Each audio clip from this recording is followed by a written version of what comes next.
हरे कृष्ण कृष्ण कृष्ण हरे हरे हरे राम राम राम हरे हरे।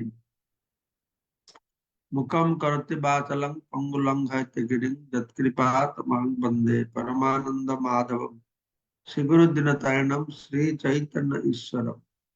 नमः ओम विष्णुपादाय कृष्ण पृष्ठाय भूतले श्रीमते जयपति।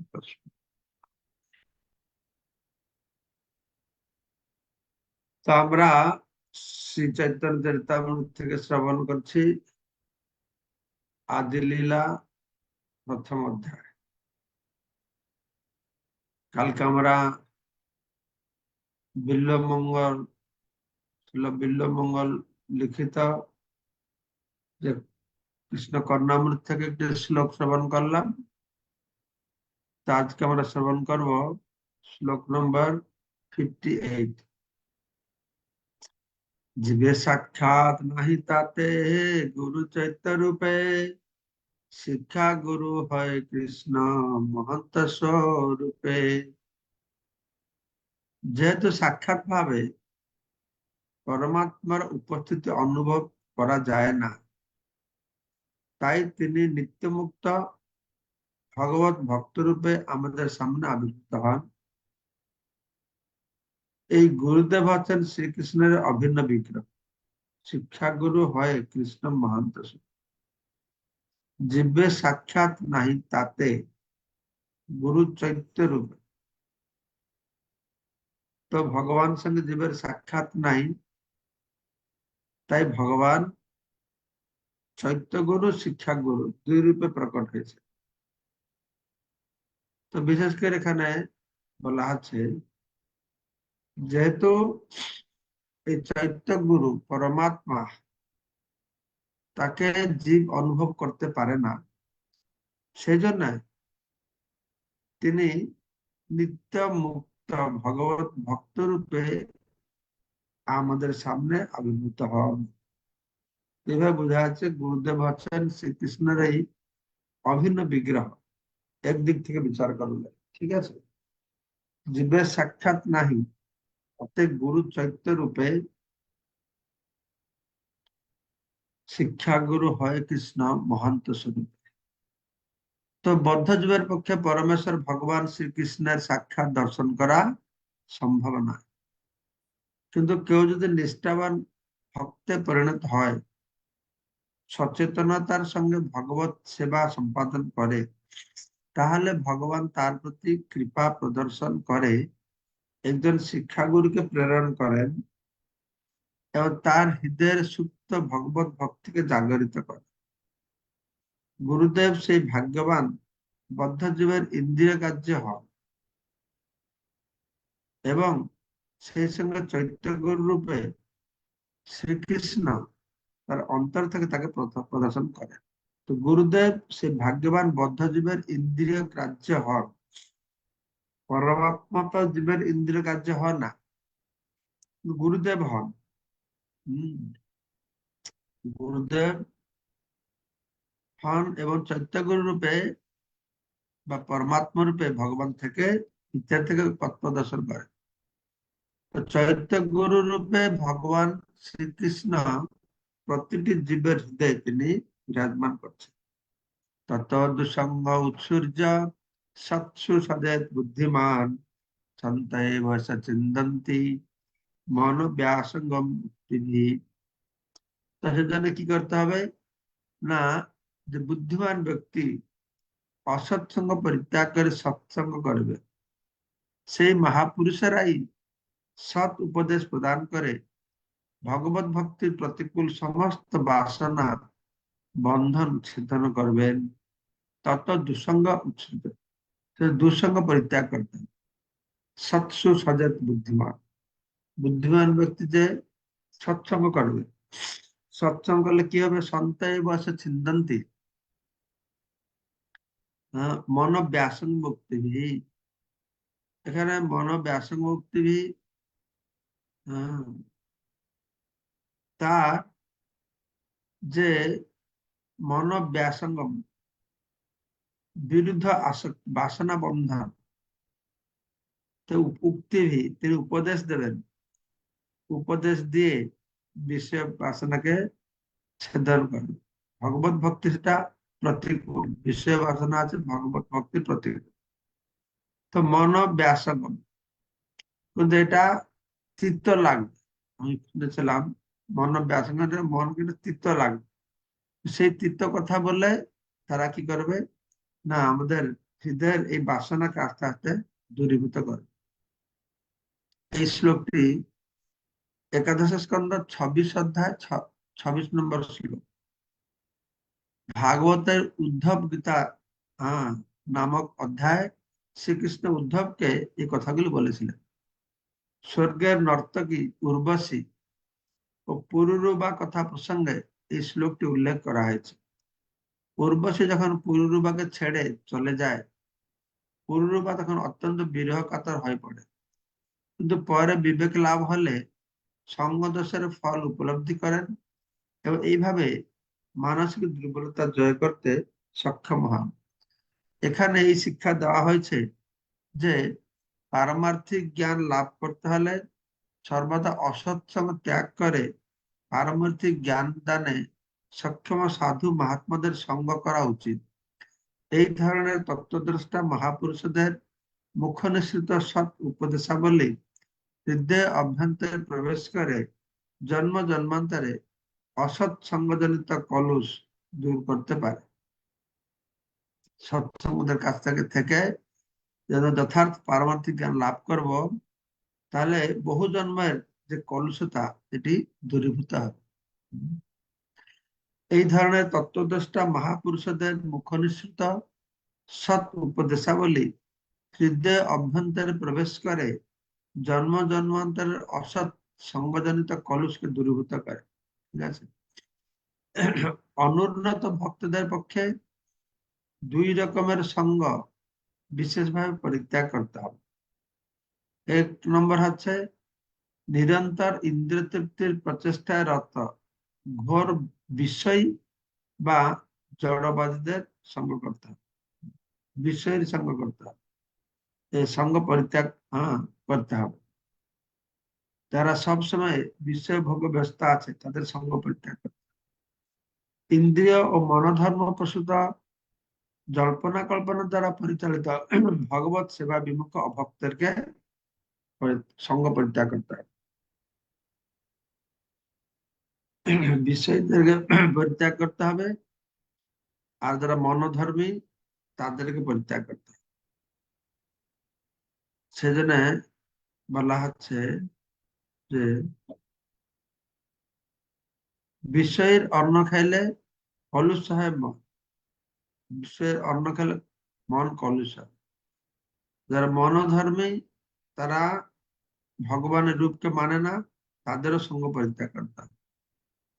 যে সমস্ত বুদ্ধিমান মানুষ দিব্যজ্ঞান লাভে প্রয়াসী তাদের পক্ষে অত্যন্ত সতর্কতার সঙ্গে এই ধরনের অসৎ সঙ্গটা বর্জন করতে।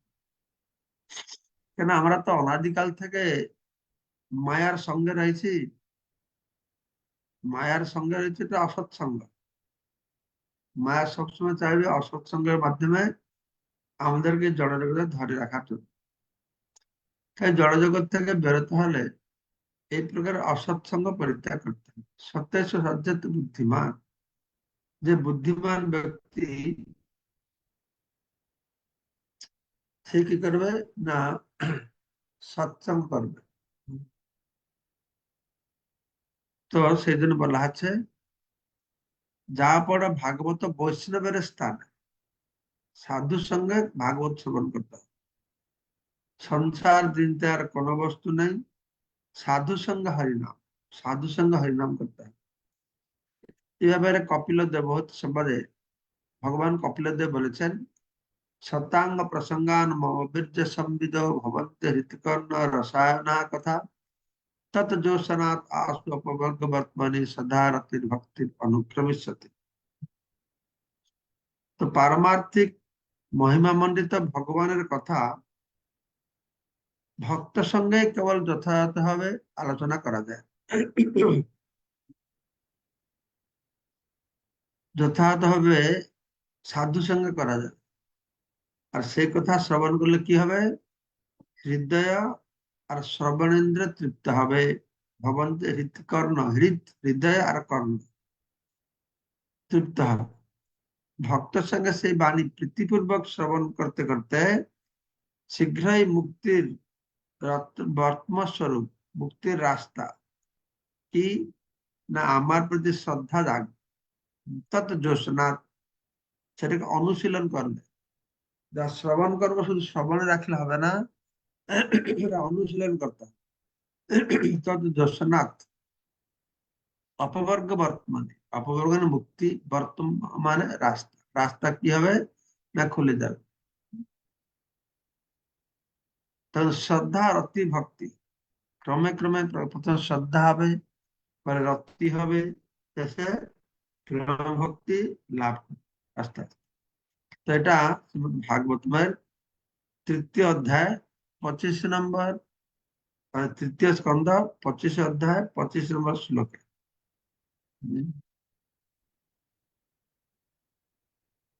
পূর্বেটা ছিল একাদশ অধ্যায়, একাদশ স্কন্ধ 26 অধ্যায় 26 শ্লোক। এটা হচ্ছে তৃতীয় অধ্যায় 25 অধ্যায় 25 শ্লোক। সেখানে কপিলদেব ভগবত ভক্তি সম্বন্ধে মাতা দেবহূতির প্রশ্নের উত্তরতে বলছেন, ভগবত ভক্তির মার্গে যতই অগ্রসর হওয়া যায় সেই পন্থা ততই স্বচ্ছ আর উৎসাহ উদ্দীপক হয়। ভক্তি যুগে যতটা আমরা উন্নতি হব, সে ততটা স্বচ্ছ হবে আর বেশি উৎসাহ পাবে। হ্যাঁ, ভগবত ভক্তির আনন্দ লাভ করে। তো গুরুদেবের নির্দেশ অনুসারে এই পারমার্থিক অনুপ্রেরণা লাভ না হওয়া পর্যন্ত এই পথে অগ্রসর হওয়া যায় না। তো সব সময় আমাদের গুরুদেবের নির্দেশ পালন করতে হবে, তা সেই নির্দেশ অনুসারে আমাদের অনুপ্রেরণা লাভ করতে হবে। তাহলে এমনি এমনি আমরা ভক্তি জীবনে উন্নতি করতে পারবো না। তাই সদ্গুরুর নির্দেশ পালনের প্রতি নিষ্ঠার প্রগাঢ়তা অনুসারে ভক্তের ভগবত ভক্তির স্তর নিরূপণ করা যায়। তো কে কত ভক্তে উন্নতি করছে সেটা নির্ভর করছে কি কিসেতে না, কে কতটা গুরুদেবের কৃপা পেয়েছে। যে যত গুরুদেবের কৃপা পাবে তত ভক্তি উন্নতি হবে। আর গুরুদেবের কে কতটা কৃপা পেয়েছে জানা যাবে কি করে না, যে যতটা তার নির্দেশকে পালন করছে। এটাই মুখ্য জিনিস। গুরুদেবের নির্দেশ পালন। সর্বপ্রথমে শিক্ষা গুরু কাছ থেকে ভগবত ভক্তির বিজ্ঞান শ্রবণ করার মাধ্যমে শ্রদ্ধার উদয় হয়। শ্রদ্ধা শব্দে বিশ্বাসক হয় সুদৃঢ় নিশ্চয়। যে শ্রদ্ধা, এটা শিক্ষা গুরুর কাছ থেকে যখন ভগবানের কথা শ্রবণ করবো, ভগবানের চরণ কমলে শ্রদ্ধা হবে। তারপরে যতই সে ভগবত ভক্তদের সঙ্গ করে এবং গুরুদেবের নির্দেশ অনুসারে ভগবানের সেবায় নিযুক্ত হয়, ততই তার অনর্থ ও অন্যান্য প্রতিবন্ধগুলি দূর হয়ে যাবে। এই ব্যাপারে ছিল বিশ্বনাথ চক্রবর্তীপাদ মাধুর্য কাব্যবিদ গ্রন্থে এই অনর্থ নিবৃত্তি নিয়ে সুন্দর বর্ণনা করেছে। এই অনর্থটা হয়েছে মুখ্য জিনিস। 4 প্রকার যে অনর্থ আছে, অসৎ তৃষ্ণা, তারপরে আমাদের হৃদয় দৌর্বল্য, অপরাধ প্রবণতা এবং আমাদের আত্মজ্ঞানের অভাব, এইগুলো হচ্ছে অনর্থ। তো এই অনর্থ গুলো দূরীভূত হবে কিভাবে? হ্যাঁ, না যতটা আমরা ভক্তিতে উন্নতি করব ততটা অনর্থ দূরীভূত। আর অনর্থ হচ্ছে আমাদের মুখ্য প্রতিবন্ধক ভগবত ভক্তিতে অগ্রসর হওয়ার জন্য। তো ভগবানের বাণী শ্রবণ করার ফলে তার চিত্তে ভগবানের অপ্রাকৃত সেবার প্রতি গভীর অনুরাগ জন্মায়। এটা হচ্ছে অত্যন্ত গুরুত্বপূর্ণ যে ভগবানের কথা শ্রবণ করতে হবে। অনর্থ উপশম সাক্ষাৎ, অনর্থ কি করে দূরীভূত হবে? অনর্থ উপশম সাক্ষাৎ ভক্তি যোগম অধ্যক্ষাজে। তো ভক্তি যোগ, ভক্তি করলে অনর্থ দূরীভূত হবে। কিন্তু লোকস্য অদানত, লোকেরা জানে না। সেজন্য বিদ্যাশ্চক্রের শাশ্বত সংহিতা ছিল, ব্যাসদেব শাশ্বত সংহিতা শাস্ত্র প্রণয়ন করেছেন, যার শাস্ত্রের শ্রেষ্ঠ শাস্ত্র হচ্ছে শ্রীমদ ভাগবতম, যস্যাং বৈশ্রীয় মানায়াং, এই ভগবানের কথা বৈশ্রীয় মানায়াং শ্রবণ করলে কৃষ্ণ পরম পুরুষে ভক্তির উৎপদতে পুংসা, তাহলে পরম পুরুষ ভগবান প্রতি ভক্তি হবে। প্রবিষ্ট কর্ণরঞ্জন স্বানুভব সরল, কর্ণ গহ্বরে প্রবেশ করে, হৃদয়ে প্রবেশ করে, সেগুলি কি হবে, তার স্ব স্ব অনুভব অনুসারে সে হৃদয়কে পরিষ্কার করবে।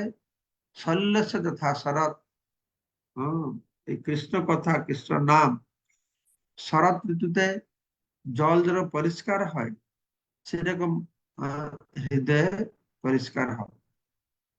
আর তখন সে যদি নিষ্ঠা সহকারে সেই পথে অগ্রসর হতে থাকে, তাহলে অবশ্যই সে পরমেশ্বর ভগবানের প্রতি স্বতঃস্ফূর্ত প্রেম লাভ করে। তো এখানে বলা স্বতঃস্ফূর্ত প্রেম, রাগানুগ ভক্তি হচ্ছে স্বতঃস্ফূর্ত। তো আমাদের সে রাগানুগ ভক্তি নেই, তো আমাদের বৈদিক ভক্তি আমরা আচরণ করছি। বৈদিক ভক্তি মানে গুরু নির্দেশ, শাস্ত্র নির্দেশ পালন করে আমরা ভগবত ভক্তি করছি। তো গুরু নির্দেশ পালন করে যদি আমরা কৃষ্ণ কথা শ্রবণ করতে থাকি, তো করতে করতে করতে করতে হৃদয় পরিষ্কার হয়ে যাবে, তখন স্বতঃস্ফূর্ত প্রেম জাগবে। আমাদের ওইখানে স্বতঃস্ফূর্ত প্রেম নাই। কেন নেই? না, আমাদের হৃদয়, মন, ইন্দ্রিয় সবকিছু কাম দ্বারা ঢাকা আছে, কামে ঢাকা আছে। তো ভগবানের কথা শ্রবণ করলে কি হবে, এই চিত্ত দর্পণ মার্জনম, চিত্তরূপক দর্পণটি পরিষ্কার করা হবে। যখন এই সমস্ত কামনা বাসনা রূপক ময়লা দূরীভূত হবে ভগবান কৃষ্ণের কথা শ্রবণের মাধ্যমে, তখন প্রেম লাভ হবে। শুনতাং সকথা কৃষ্ণ পুণ্য শ্রবণ কীর্তন হৃদয়ন্তস্থই অভদ্রাণী, এই হৃদয় থেকে এই কামনা বাসনা রূপক অভদ্র যখন দূরীভূত হবে, তখন ভগবত ভক্তি স্বতঃস্ফূর্ত ভাবে হবে, প্রেম জাগে। ঈশ্বর স্বরূপ ভক্ত তার অধিষ্ঠান, ভক্তের হৃদয়ে কৃষ্ণের সতত বিশ্রাম। যে শুদ্ধ ভক্ত নিরন্তর ভগবানের প্রেমময় সেবায় যুক্ত আছে, তিনি ভগবানেরই স্বরূপ, এবং সেই ভক্তের হৃদয়ে ভগবান সর্বদা বিরাজমান করছে। ভক্তের হৃদয়ে কৃষ্ণের সতত বিশ্রাম। সবাই হৃদয়ে ভগবান কৃষ্ণ আছে, প্রতিটি জীবের হৃদয়ে তিনি আছেন, কিন্তু প্রতিটি জীবের হৃদয়ে কি রূপে আছেন? অনুমন্তা উপদ্রষ্টা, তিনি খুব ব্যস্ত, তিনি সব কিছু আমাদের পর্যবেক্ষণ করছেন। হ্যাঁ, তো এবং আমাদেরকে অনুমতি দিচ্ছেন। ভক্তের হৃদয়ে তিনি ব্যস্ত নেই, তিনি সেখানে বিশ্রাম করছেন। পরমেশ্বর ভগবান এক এবং অদ্বিতীয়, তাই তিনি সর্বশক্তিমান, তার শক্তি অচিন্ত্য ও অনন্ত। তবে তাদের মধ্যে তিনটি হচ্ছে মুখ্য।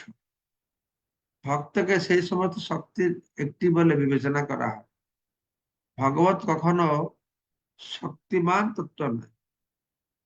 এই যে ঈশ্বর স্বরূপ ভক্ত তার অধিষ্ঠান, তিনি ভগবানের স্বরূপ, তার মানে এটা বুঝতে হবে তিনি ভগবান নন। তাহলে কি তার স্বরূপ কি করে হলো? না, তিনি তার শক্তি। ভগবান আছেন শক্তিমান, জীব শক্তি, ভক্ত শক্তি। ভক্ত কখন শক্তিমান না হতে পারে না। সর্ব অবস্থাতে শক্তিমান হচ্ছেন পরমেশ্বর ভগবানই, তিনি শক্তিমান।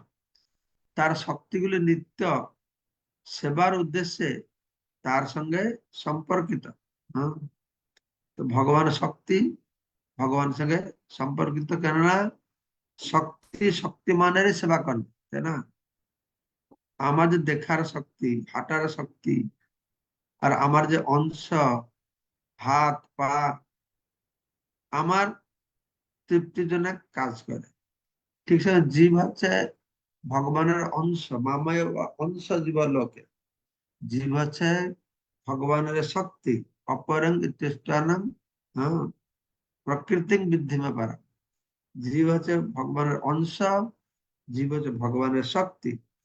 তাই জীবের কাজ হচ্ছে ভগবানের সেবা করা, ভগবানকে আনন্দ প্রদান করা।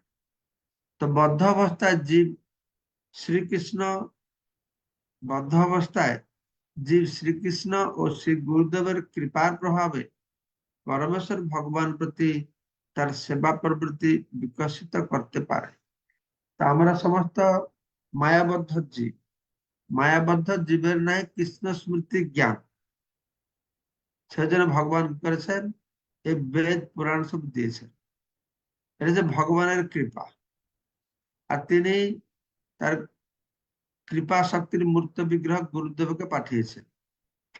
তো আমাদের কি করতে হবে, না এই ভগবানের কৃপা, গুরুদেবের কৃপা মাধ্যমে আমরা একমাত্র ভগবানের সেবায় প্রবৃত্ত হতে পারি। তখন ভগবান তার হৃদয়ে নিজেকে প্রকাশিত করেন। সে তখন জানতে পারে যে শ্রীকৃষ্ণ প্রতিটি শুদ্ধ ভক্তের হৃদয়ে বিরাজ করছেন। প্রকৃতপক্ষে শ্রীকৃষ্ণ প্রতিটি জীবের হৃদয়ে বিরাজ করছেন, কিন্তু শুদ্ধ ভক্তই কেবল তা উপলব্ধি করতে পারে, অন্যটাকে উপলব্ধি করতে পারে না। সাধব হৃদয় হৃদয় অহম সাধুনাং হৃদয় তু অহম মদ অন্যত্বে ন জানাতি নাহং তেভ্য মনা। এই সাধু বা ভক্তদেরকে ভগবান অত গুরুত্ব দিচ্ছেন। সাধব হৃদয় অহম, সাধু মহাত্মারা আমার হৃদয়, আমিও তাদের হৃদয়। সাধু নাং হৃদয় তু অহম, সাধু মহাত্মাগণ আমার হৃদয়, সাধব হৃদয় অহম, সাধু নাং হৃদয় তু অহম। তো আমি সাধুদের হৃদয়। মত অন্যত্বে ন জানাতি, তারা আমাকে ছাড়া অন্য কাউকে জানে না। এবং না হাম তেভ্য মানাক আপনি, আমিও তাদের ভিতরে অন্য কাউকে জানি না। এটা আবার শ্রীমদ ভাগবতম থেকে নবম স্কন্ধ চতুর্থ অধ্যায় শ্লোক নম্বর 68 থেকে বলা হয়েছে। দুর্বাসা মুনি মহারাজ অম্বরীশের মধ্যে যেটা ঝামেলা হয়েছিল, ভুল বোঝাপড়া হয়েছিল, সেই ঘটনা বর্ণনায় এটি বলা হয়েছে। তো দুর্বাসা মুনি অম্বরীশ যে একদিন গিয়ে দ্বাদশী সময় এসে গেছে, দুর্বাসা মুনি পৌঁছেছিলেন, আরে বিলম্ব হয়ে যাবে, পারানোর সময় হয়ে যাচ্ছে, তাই একটু জল খেয়ে তিনি পারানাটা করেছেন, একাদশটা ভেঙেছেন, একাদশী সমাপ্ত করেছেন। রাতে দুর্বাসা মুনি খুব রেগে গেছে, খুব রেগে গেছে। তো রেগে অম্বরীশকে অভিশাপ দিচ্ছেন বা তাকে মারতে উদ্যত হয়েছে। তো তখন ভগবানের ভক্ত অম্বরীশ মহারাজকে রক্ষা করার জন্য সেখানে ভগবানের দিব্য অস্ত্র সুদর্শন পৌঁছে গেছে। যখন দুর্বাসা মুনি তার ক্রোধান্বিত হয়ে তার মাথা থেকে চুল ছিঁড়ে মাটিতে ফেলেছেন, যেখান থেকে অসুর সৃষ্টি হয়ে অম্বরীশকে আক্রমণ করবে, কিন্তু অম্বরীশ মহারাজ বিব্রত হয় না। তিনি ভগবানের উপরে নির্ভর করছেন। যে তিনি ভগবানের উপরে নির্ভর করছেন, নিজের সুরক্ষার কথা চিন্তা করছে না, না করে ভগবান কথা চিন্তা করছে। তাই ভগবান তার সুরক্ষার কথা চিন্তা করছে, চিন্তা করে সুদর্শন চক্রকে পাঠিয়ে দিয়েছে। আর তো সুদর্শন চক্র কি করছে, এসে অম্বরীশ মহারাজকে ধাওয়া করতে চেষ্টা করছে। আর তখন সরি দুর্বাসা মুনিকে ধাওয়া করছে। তোর ভয় দুর্বাসা মুনি পালিয়ে গিয়ে স্বর্গের সমস্ত দেবতাদের আশ্রয় ভিক্ষা করেছেন, কিন্তু তাদের কেউ তাকে রক্ষা করতে সমর্থ ছিল না। দুর্বাসা মুনি ব্রহ্মার কাছে গিয়েছেন, বিষ্ণুর কাছে গিয়েছেন, কেউ পারে না। তো সবশেষে ভগবান বিষ্ণুর কাছে গিয়ে ক্ষমা চেয়েছেন। তখন বিষ্ণু পারে না, বিষ্ণু তখন তাকে উপদেশ দিচ্ছেন যে তুমি ভক্তের চরণে অপরাধ করেছ, তাই তার সেই অপরাধ জন্য ক্ষমা ভিক্ষা করতে হবে তার ভক্তের কাছে। তাহলে তাকে হ্যাঁ, করতে হবে। ক্ষমা ভিক্ষা করতে কার কাছে? অম্বরীশ মহারাজের কাছে। ভক্তের চরণে অপরাধ হলে ভগবান তা খণ্ডন করতে পারবে না। হুম, সেই প্রসঙ্গে ভগবান এই শ্লোকটি উদ্ধৃত করেছেন। হ্যাঁ, যে বলা হচ্ছে এই ব্যাপারে যে গুরু রুষ্ট হলে আহ, কৃষ্ণ রুষ্ট হলে গুরু রখিবারে পারে, গুরু রুষ্ট হলে কৃষ্ণ রাখিবারে না। গুরুর চরণে ভক্তের কাছে অপরাধ হলে ভগবানও রাখতে পারবে না। হুম, তো যখন অম্বরীশ মহারাজ এরকম দুর্বাসা মুনি অম্বরীশ মহারাজকে আক্রমণ করতে গেল, সুদর্শন চক্র আসলো। তো সুদর্শন চক্র ধাওয়া করছে, দুর্বাসা মুনি স্বর্গে গেলেন, ব্রহ্মার কাছে গেলেন, শিবের কাছে গেলেন, কেউ রক্ষা করতে পারলো না। তখন বিষ্ণুর কাছে গিয়েছেন। বিষ্ণু বলছে, হ্যাঁ, তুমি আমার শরণাপন্ন হয়েছ, তোমাকে রক্ষা করা আমার কর্তব্য। তো কাউকে রক্ষা করতে হলে তো একটু ভালোবাসতে হবে, ভালো না বাসলে রক্ষা করবো কি করে? কিন্তু ভালোবাসবো কি করে? কি দিয়ে ভালোবাসে? না, হৃদয় দিয়ে ভালোবাসে। তো অম্বরীশ মহারাজ দুর্বাসা মুনি, আমার হৃদয় তো আমার কাছে নেই, আমার হৃদয়টা হ্যাঁ আমার ভক্তের কাছে রয়েছে। সাধবর হৃদয় অহং সাধুনাং হৃদয় তু অহং। তো সাধু মহাত্মারা আমার হৃদয়ে, তো আমিও তাদের হৃদয়ে। সেজন্যই তোমাকে আমি তো রক্ষা করতে পারছি না, তুমি গিয়ে অম্বরীশ মহারাজের শরণাপন্ন হও। তো ভগবান পূর্ণ এবং সমস্ত সমস্যা থেকে মুক্ত, তাই তিনি সর্বান্তকরণে তার ভক্তদের পালন করতে পারেন। তার একমাত্র চিন্তা হচ্ছে কিভাবে তিনি তার চরণে সমর্পিত আত্মা ভক্তের রক্ষা করবেন। ভগবান এই সমস্ত জগৎ নিয়ে চিন্তা করেন না, সৃষ্টি স্থিতি পালন, এগুলো ভগবানের চিন্তা নেই। ভগবান চিন্তা করছেন কি, কিভাবে আমার ভক্ত সুরক্ষিত হবে, হ্যাঁ, আর কিভাবে ভক্ত তার ভক্তি মার্গে উন্নতি বিধান করতে পারবে। এটা ভগবান ডাইরেক্টলি প্রত্যক্ষভাবে দেখাশোনা করেন। তার যোগমায়া শক্তি, চিৎ শক্তির মাধ্যমে তিনি এগুলো পরিচালনা করেন। জড় জগতের যে সব সৃষ্টি স্থিতি প্রলয় এইসব কাজ তো না মহামায়া শক্তি দ্বারা করেন, কিন্তু তার স্বরূপ শক্তির মাধ্যমে তিনি কি করেন, না ভক্তকে সুরক্ষা করেন এবং কিভাবে ভক্তি থেকে তারা উন্নতি লাভ করবে সেটা পর্যবেক্ষণ করে। শ্রী গুরুদেবের উপরেও এই দায়িত্বভার ন্যস্ত হয়েছে। ভগবান শ্রী গুরুদেব প্রকট হয় সবসময় ভক্তকে, তার শিষ্যকে তিনি গাইড করছেন কিভাবে ভক্তি মার্গ তিনি উন্নতি লাভ করে। তো গুরুদেবের একমাত্র চিন্তা হচ্ছে ভগবানের প্রতিনিধি রূপে কিভাবে তিনি তার চরণে সমর্পিত ভক্তদের ভক্তি মার্গে এগিয়ে নিয়ে যাবেন। যেমন ভগবান সবসময় ভক্তের জন্য চিন্তা করছে, তো গুরুদেব সেরকম তার শিষ্যের জন্য সবসময় চিন্তা করছেন কিভাবে এই ভক্তিতে উন্নতি লাভ করবে। প্রভুপাদকে জিজ্ঞাসা করা হয়েছে, প্রভুপাদ ভক্ত বলছে আপনি কি করলে খুব সব থেকে বেশি খুশি হবে? তো প্রভুপাদ বলছে, তুমি ভক্ত হয়ে থাকলে আমি সব থেকে বেশি খুশি হব, তুমি ভক্তি জীবন যাপন করলে সেটাই সব থেকে আমাকে আনন্দ দেবে। তো গুরুদেবের সেটাই আনন্দ। পরমেশ্বর ভগবানের চরণে সমর্পিত আত্মা যে সমস্ত ভক্ত তাকে জানতে সবসময় উদ্গ্রীব, তিনি তাদের সম্বন্ধে সর্বদাই সচেতন। তারা পরমেশ্বর ভগবান চরণে আত্মসমর্পণ করেছে যে সমস্ত ভক্ত, তারা সবসময় আহ ভগবানকে আরো জানতে চায়, আরো জানতে চায়, আরো জানতে চায়। ঠিক আছে, তো আজকে আমরা এই পর্যন্ত পাঠ করে শ্রবণ করলাম। আগামীকালকে আমরা 63 থেকে শ্রবণ করব। আসলে চৈতন্য চরিতামৃতের নোটবুকের মতো ভক্ত বলেছেন যে বন্যা আসবে, তাহলে বন্যায় যে সব বেদ বেদান্ত উপনিষদ ভাগবত গীতা সব ভেসে যায়, তাহলে কোনো চিন্তা নাই যদি আমাদের কাছে চৈতন্য চরিতামৃতটা থাকে। চৈতন্য চরিতামৃত খুব সিস্টেমেটিক্যালি কৃষ্ণদাস কবিরাজ গোস্বামী নোটবুকের মতন, শুধু গুরু বা সাধু, সাধু উপরে কত কথা তিনি বিভিন্ন ভাগবত থেকে বিভিন্ন শাস্ত্রে বলছেন।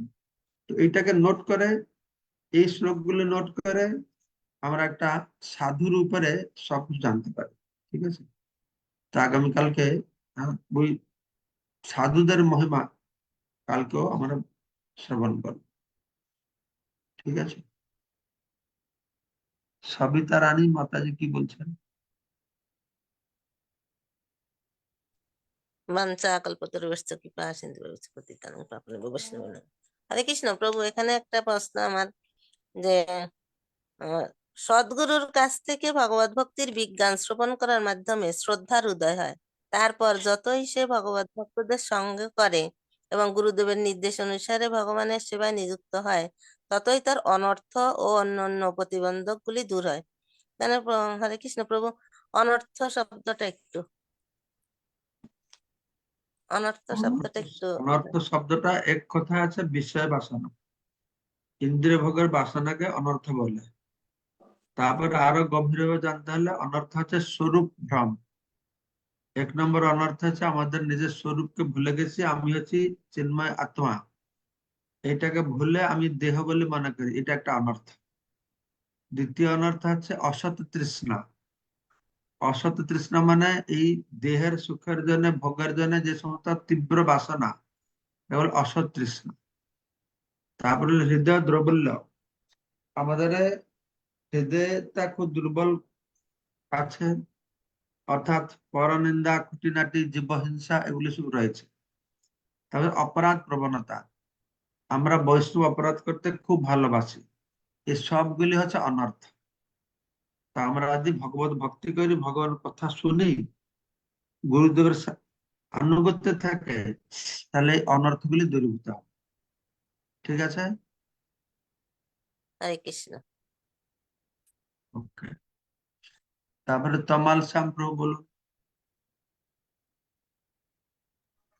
হরে কৃষ্ণ মহারাজ, ধন্যবাদ, খুব সুন্দর আপনি আলোচনা করেছেন। তো এখানে আমরা 58 নম্বর শ্লোকে যে বিষয়টা, এখানে আমরা শিক্ষাগুরুর কথা বলছি, তো এখানে বলরামের ভূমিকাটা কি?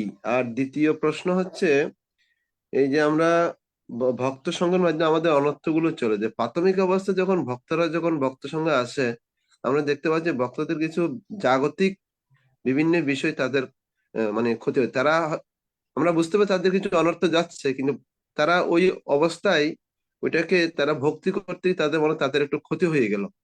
এই অবস্থায় তারা ভক্তি পথ থেকে একটু একটু পিছনে সরে যায়। তাদেরকে কিভাবে আমরা উৎসাহিত করতে পারি?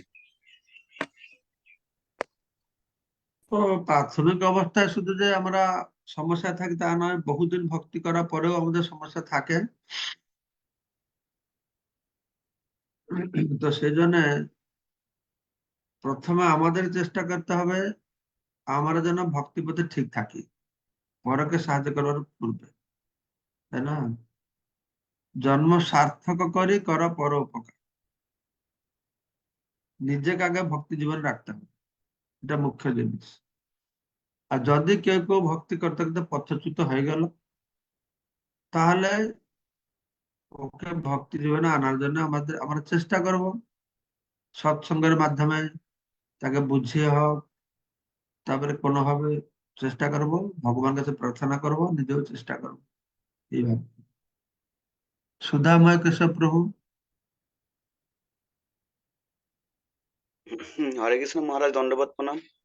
খুব সুন্দর ক্লাস ছিল, ধন্যবাদ আপনাকে।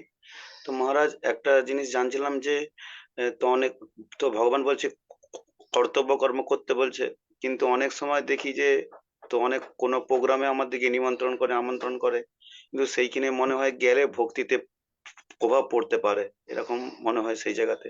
তো তারা তো বারবার নিমন্ত্রণ করে, কিন্তু আবার মনে হয় না গেলে মনে হয় এই যে বারবার ডাকছে, যদি অপরাধ মানে মানে না যাই কেমন কষ্ট হবে, তাকে দুঃখ দিচ্ছি। তো সেই জায়গা থেকে কি তবুও যাওয়া উচিত নাকি, এটা আমি ঠিক বুঝতে পারিনি, ওই জন্য জানছি। কোন প্রোগ্রামে ডাকছে তোমাকে?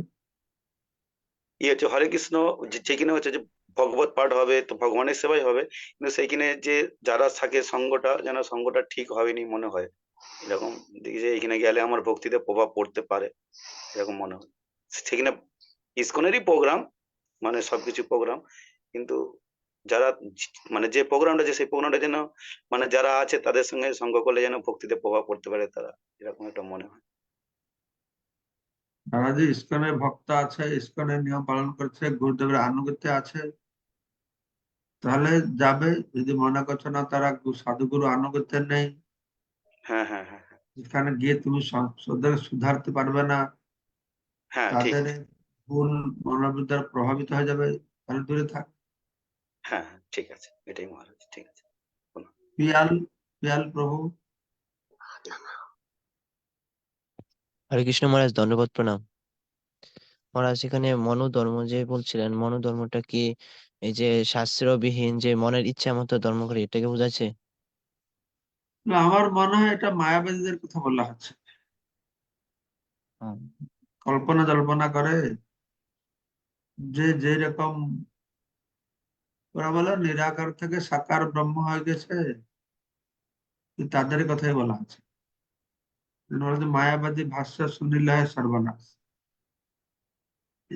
মেন্টাল স্পেকুলেটার্স প্রভুপাদ কল্পনা জল্পনা শব্দটা এই মায়াবাদীদের কাছে বেশি ব্যবহার করেছে,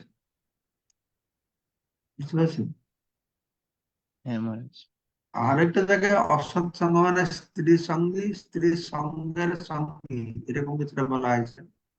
যারা খুব আসক্ত আছে তাদেরকে অসৎসঙ্গও বলা হয়েছে অন্য কোনো, ঠিক আছে। তারপরে মঙ্গলময় প্রভু। হরে কৃষ্ণ মহারাজ, শ্রী চরণে দণ্ডবৎ প্রণাম।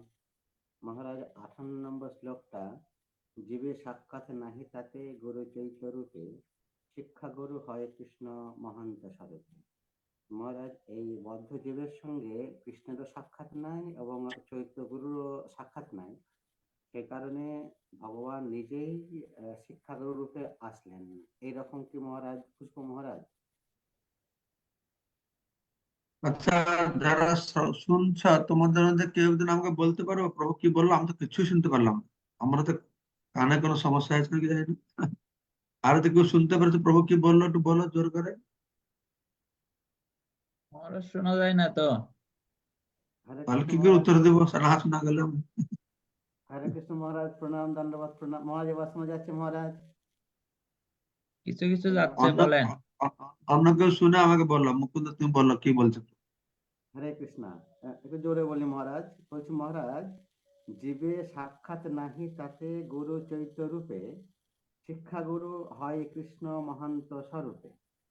তো এই যে বদ্ধ জীবের সঙ্গে কৃষ্ণেরও সাক্ষাৎ নাই এবং চৈত্য গুরু রূপে যে পরমাত্মা তারও সাক্ষাৎ নাই, এই কারণে কৃষ্ণ তার করুণাবশত শিক্ষাগুরু রূপে তিনি প্রকট হচ্ছেন।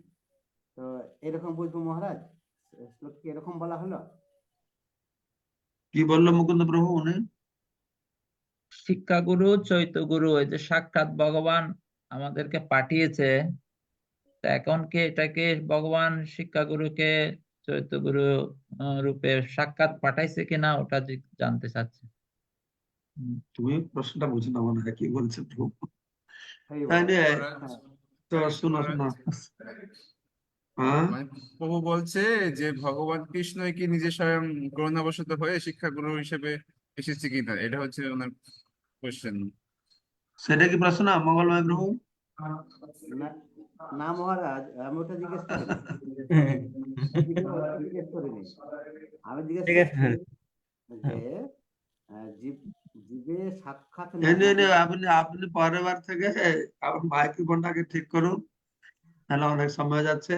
ব্যাপার তো হচ্ছে চ্যাট বক্সে লিখে দেন প্রভু প্রশ্ন। গুরু চৈত্য রূপে জীবের সাক্ষাৎ এক রকমের অর্থ আমি যা আগে জানতাম, যেহেতু জীবের সঙ্গে ভগবানের সাক্ষাৎ হয় না, তাই ভগবান চৈত্যগুরু আর শিক্ষাগুরু রূপে প্রকট হয়েছে, এই একটা অর্থ। ঠিক আছে, বুঝতে পারছেন? হুম হুম হুম জীবের সাক্ষাৎ নাই তাতে, তাতে অর্থ আমি বুঝলাম যে সেই জন্য চৈত্যগুরু শিক্ষাগুরু রূপে তিনি প্রকট হয়েছে। আবার একটা এখানে প্রভুপাদ লিখে বলছেন যে যেহেতু জীব পরমাত্মাকে জানতে পারে না, তাই পরমাত্মা শিক্ষাগুরু রূপে প্রকট হয়েছে। ক্লিয়ার হয়েছে?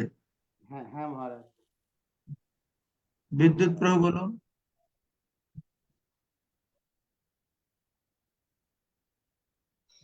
হরে কৃষ্ণ, ধন্যবাদ, প্রণাম মহারাজ।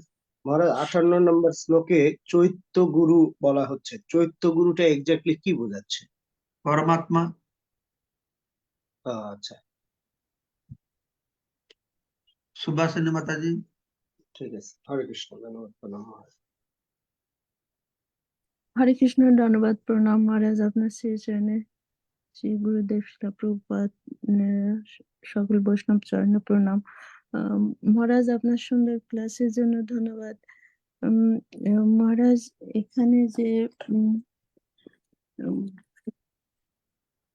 দুর্বাসা মুনি আর অম্বরীশ মহারাজ দুজনেই তো ভগবানের সেবা করেন, আর অম্বরীশ মহারাজ তো কোনো অপরাধ করেনি। আর দুর্বাসা মুনি রেগে গিয়েছেন। দুর্বাসা মুনি তো মুনি, আর অম্বরীশ মহারাজ তো ভক্ত।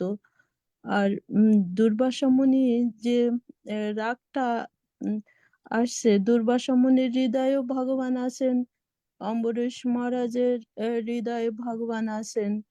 তা দুর্বাসা মুনির এভাবে রাগ হলো হলো কি জন্যে? আর দুর্বাসা মুনি আর ভক্ত, তাহলে কি এখানে ডিফারেন্স হয়ে যাচ্ছে মহারাজ? মুনি আলাদা আর ভক্ত আলাদা, না কিভাবে বুঝবো এটা? হরে কৃষ্ণ। সেই রকম তো মনে হচ্ছে। অম্বরীশ মহারাজ ভক্ত, মানে তার সমস্ত প্রতিটি অঙ্গ প্রত্যঙ্গ ভগবানের সেবায় প্রত্যক্ষভাবে নিযুক্ত করতেন। দুর্বাসা মানে মনি ঋষিরা যে সব ভক্ত তা নয়, ভগবানের ভক্ত নয়। কেউ নিরাকার ভজনা করছে, কেউ যোগ্য সিদ্ধি পেয়েছে, ভগবানকে মানছে, কিন্তু কতটা ভগবত অর্পিত তারপরে নির্ভর করে। দুর্বাসা মুনিকে আমরা হেয় মনে করতে পারি না, তিনি অনেক উন্নত আমাদের তুলনায়, কিন্তু সেটা দুর্বাসা মুনিকে আবার বলা হচ্ছে শিবের অংশে তিনি জন্ম হয়েছেন। বুঝতে পারছো?